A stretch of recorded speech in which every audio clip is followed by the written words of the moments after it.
Isa ang South Korea sa mga pinakamayamang bansa sa mundo. Sa nagtataasan nitong mga gusali, makabagong teknolohiya at mayabong na turismo, madaling isiping walang mahirap sa bansang ito. Pero gaano man kayaman ang isang lipunan, laging may mga naiiwan, nababaliwala at nakakaligtaan.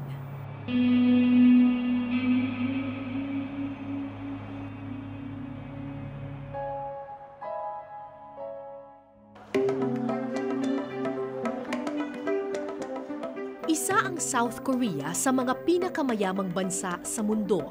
Sa nagtataasan nitong mga gusali, makabagong teknolohiya at mayabong na turismo, madaling isiping walang mahirap sa bansang ito.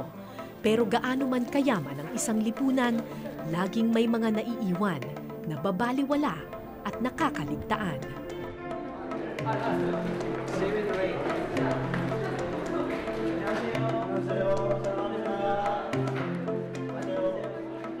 Gabi-gabi, isang grupo ng mga pari at alagad ng simbahan ang nag-iikot sa mga train station ng Seoul, ang kabisera ng South Korea. Dito namin natuklasan ang mundo sa ilalim ng mga nagtataasang gusali.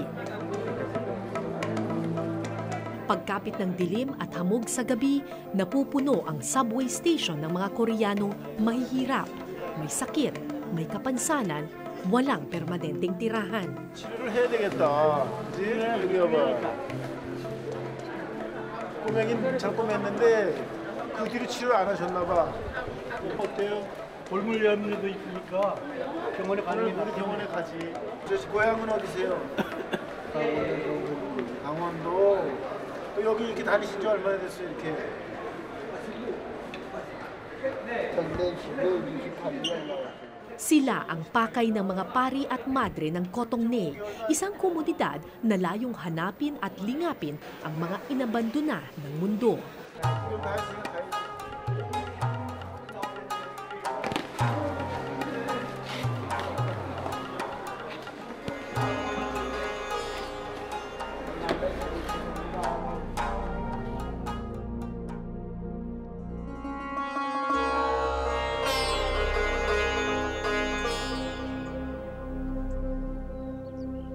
Ang Kotongney ay animoy isang paraiso sa gitna ng kabundukan.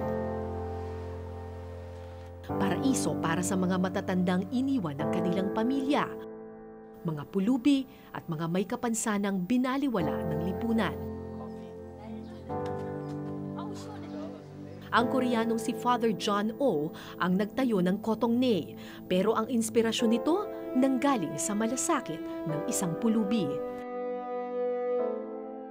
1976 nang makilala ni Father O si Grandpa Choi, isang pulubi na sa kabila ng kahirapan, pilit na tumutulong sa mga kapwa niyang hikahos.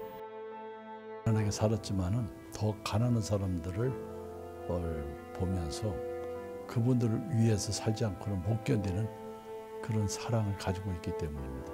그분은 그 가난의 정의를 얻어 먹을 수도 있는 힘조차 없는 사람들이 다리 밑에서 길가에서 이렇게 죽는 모습을 볼 때 자기는 깡통 하나 가지고 이게 배거지 얻어 먹을 수 있는 그런 힘이 있기 때문에 그걸 얻어다가 아낌없이 그 사람들 줬습니다.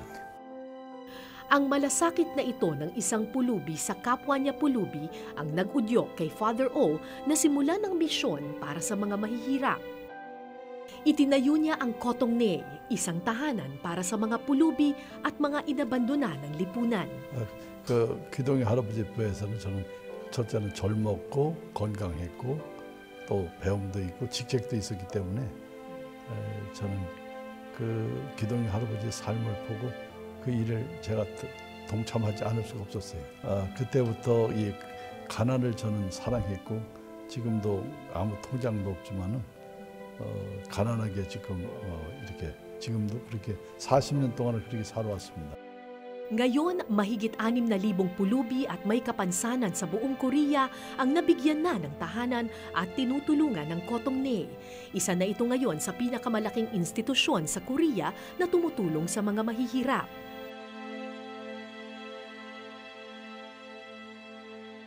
직원들은 거의 95명 정도. Also, we have about 95 workers, employees to help our grandma and grandpa in this facility. These are their rooms. Yes.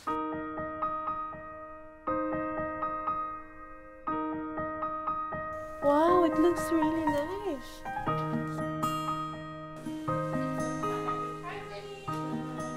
사랑합니다. 사랑합니다. 사랑합니다.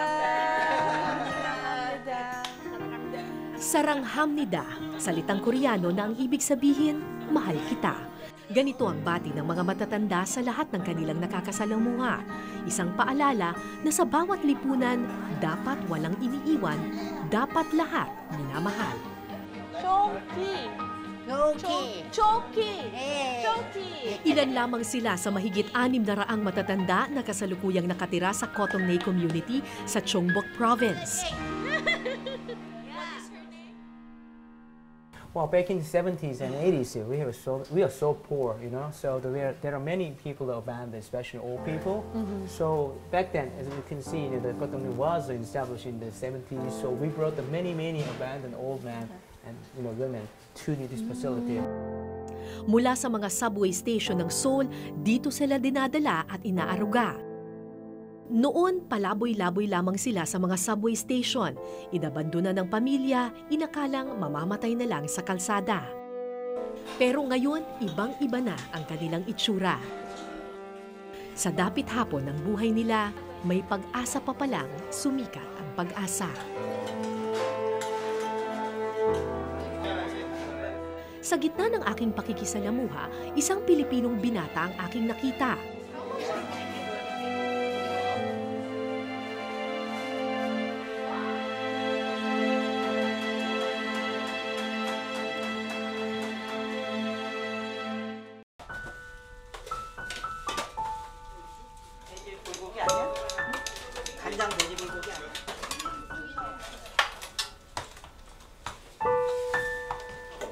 Magtatanghalian na nang bisitahin ko ang tahanan ng mga matatanda sa Kotongnay.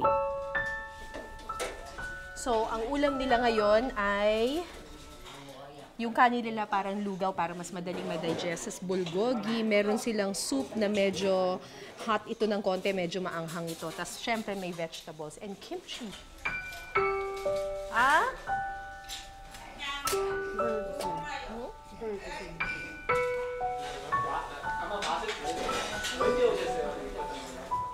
Bawat isa sa mga matatanda nakakatanggap ng pensyon mula sa gobyerno ng Korea. Pero halos di nila ito kailangan dahil sagot naman ng Kotongnay ang kanilang pagkain, gamot at tirahan. 가장 보잘것없는 사람한테 해준 것이 곧 나에게 해준 것이라는 그 예수님의 말씀을 제가 듣게 되죠.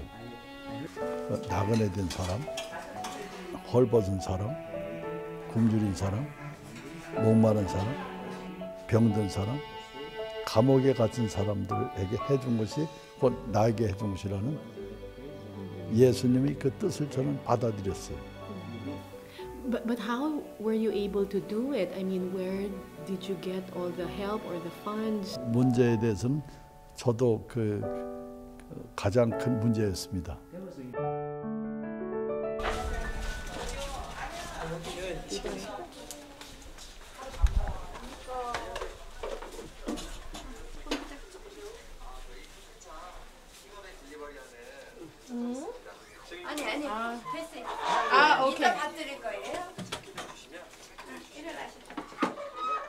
Ang pondo galing lahat sa donasyon. Ang serbisyo, libreng ibinibigay ng mga volunteer at alagad ng simbahan at isa sa kanila, Pilipino.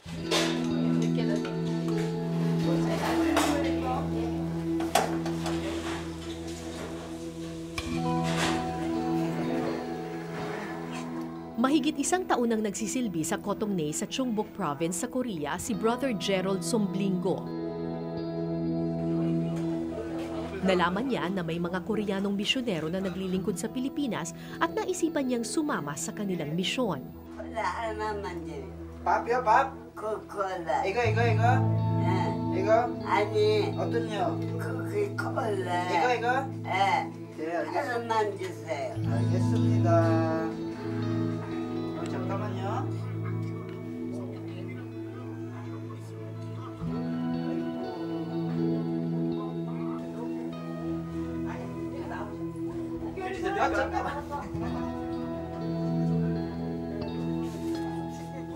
Yun ang iniisip ng ibang tao na sa mayamang bansa, walang mahirap. Pero kung pupuntahan mo at magre-research ka, makikita mo na meron din palang ganitong mga tao sa isang mayamang bansa.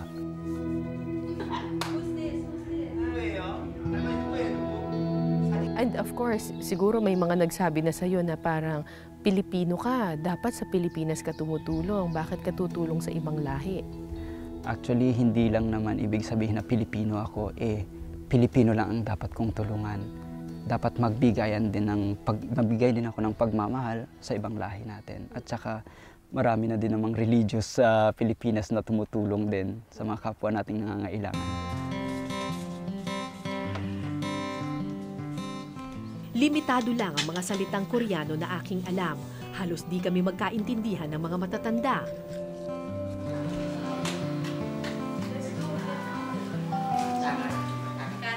Pero tama si Brother Gerald. Ang wika ng malasakit ay wala sa salita, kundi nasa puso.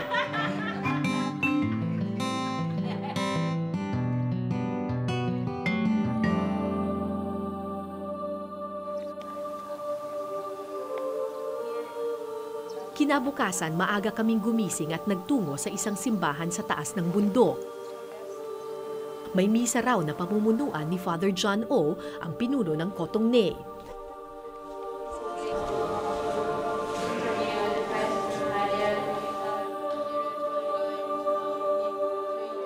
Akala ko mga madre at pari lang ang aking aabutan sa loob, pero laking gulat ko nang makita ang iba't ibang may sakit, may kapansanan, mga matatanda, mga taong halos di na makalakad o makakilos. Lahat nagpursiging magsimba nung umagang iyon.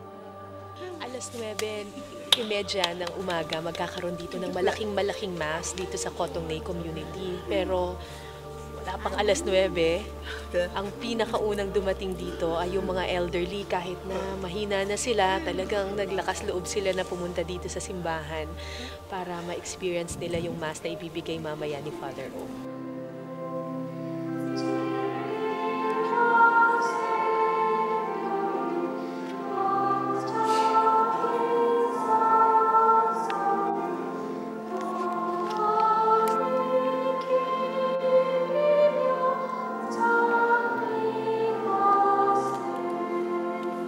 이름으로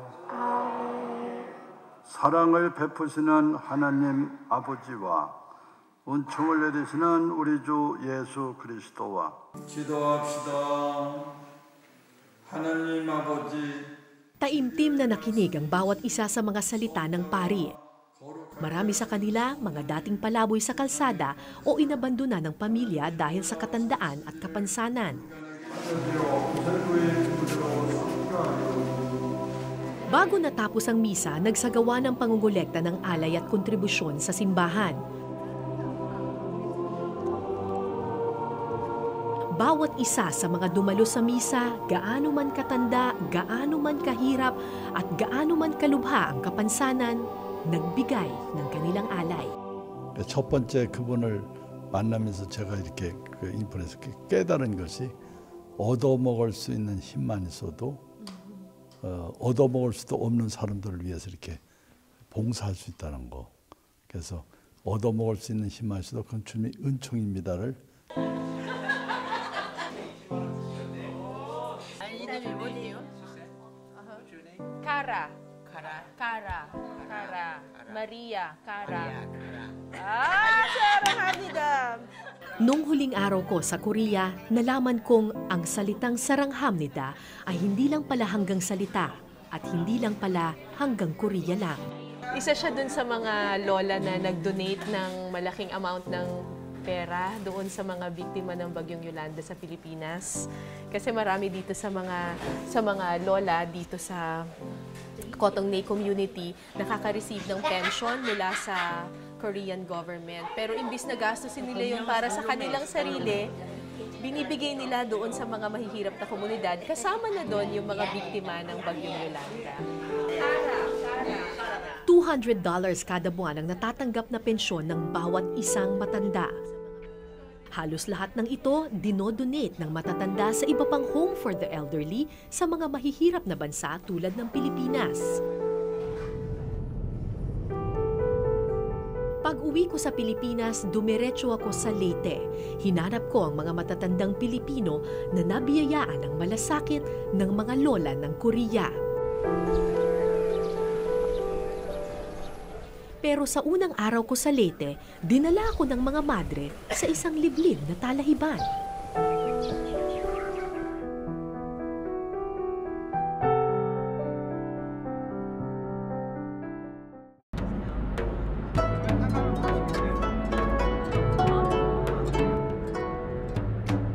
Kung sa South Korea, sa mga subway station kinukuha ng mga pare at madre ng Kotong Ney ang mga pulubi at inabando ng matatanda, sa bayan naman ng Palo sa Leyte, sa isang liblib na talahiban kami dinala ng mapagmalasakit na misyon. May isang matanda raw kasi dito na namumuhay ng mag-isa, ulila sa pamilya. Wala na siyang kamag-anak? Wala na, walang nanay, walang tatay. Walang mga kapatid, ganyan. Marang kapatid niya, patay na. Sino nag-aalaga sa kanya? Siya la. Mga badot nila. Makalipas ang ilang minuto, Magandang araw po. narating namin ang kubo ni Lolo Marcelo Pulga, 76 years old, walang asawa at walang anak. Hey, sister. Amo Center Directors, liwat. Sister Tadeos. Noon daw pinagtutulong-tulungan pa siyang alagaan ng mga kaanak at kaibigan. Pero nang magkasakit at maging mahina si Lolo Marcelo, hindi na siya kinayang buhayin ng iba. Okay na, ready ka na, Tay? Sige.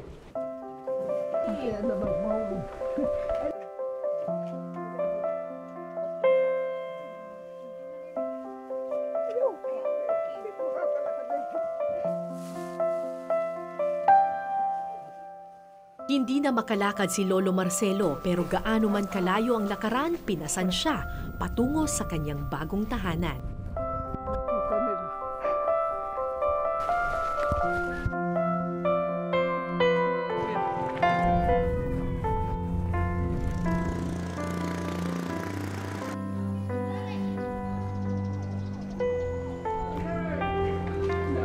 Nice to meet you.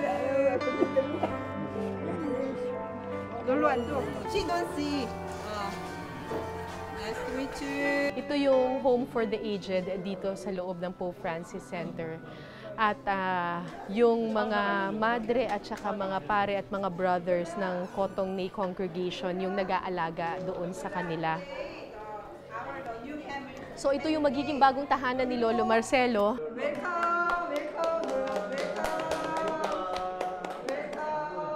Ang mga Koreanong pari at madre ng Kotong Ney community ang nagpapatakbo ng Pope Francis Center for the Poor sa Tacloban. Itinayo ito para sa mga bata at matatanda na naulila sa pamilya matapos ang Bagyong Yolanda. When I arrived the Philippines, so also the first express is I want to go back to Korea. Want to go back?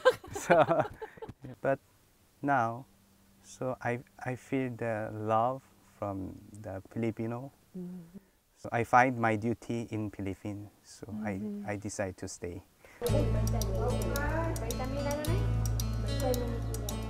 Tulad sa Korea, may sariling kwarto ang mga lolo at lola. Sagot ang lahat ng kanilang gastusin, damit, pagkain at gamot.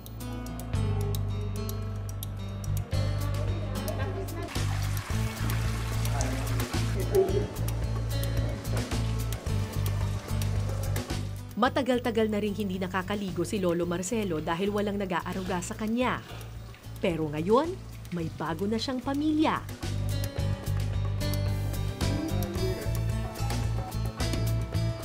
₱26 na matatandang tulad niya, ulila na rin sa kanilang mga kaanak. Si Lola Cande ang isa sa mga unang pasyente ng Cotognay sa Pilipinas. Nang makuha siya ng mga Koreanong madre, mahina at halos hindi na siya makalakad.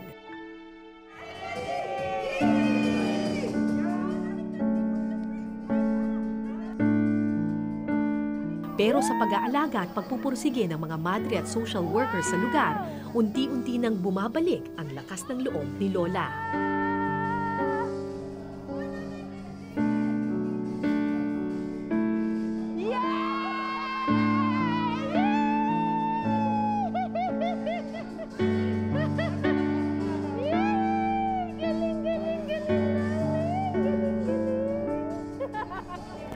Si Nanay Cande, hindi siya talaga masyado naglalakad kasi masakit yung kanyang paa. Pero ngayon nakita natin talagang with the help of sister at saka yung ibang mga lola dito, nagkaroon siya ng willpower. Galing, Nanay! Galing! I'm so proud of you!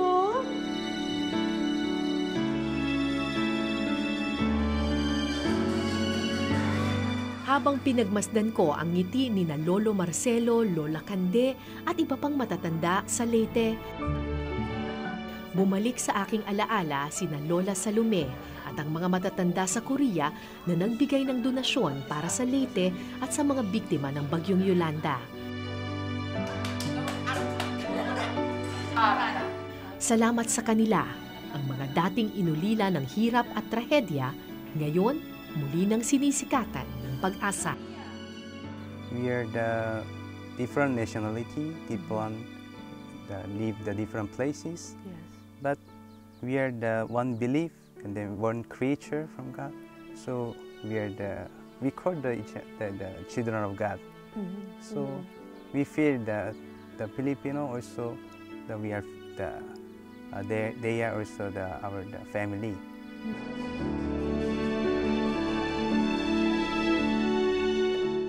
Korea at Pilipinas, dalawang bansang pinaghiwalay ng dagat at bukirin, pero pinagtagpo ng puso at malasakit.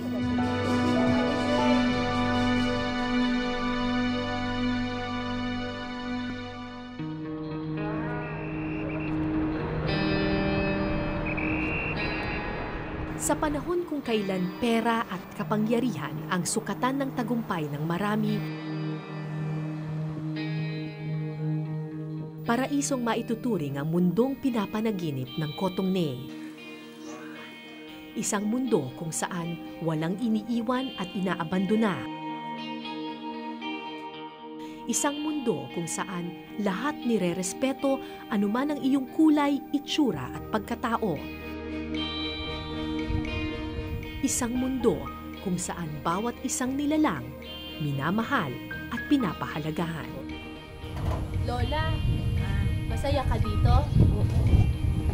Ba't ka masaya dito? Ang dami man naman kong kasama dito. Marami kang kasama dito. Oh, hindi ka na nalulungkot? Ako po si Cara David at ito po ang Eyewitness.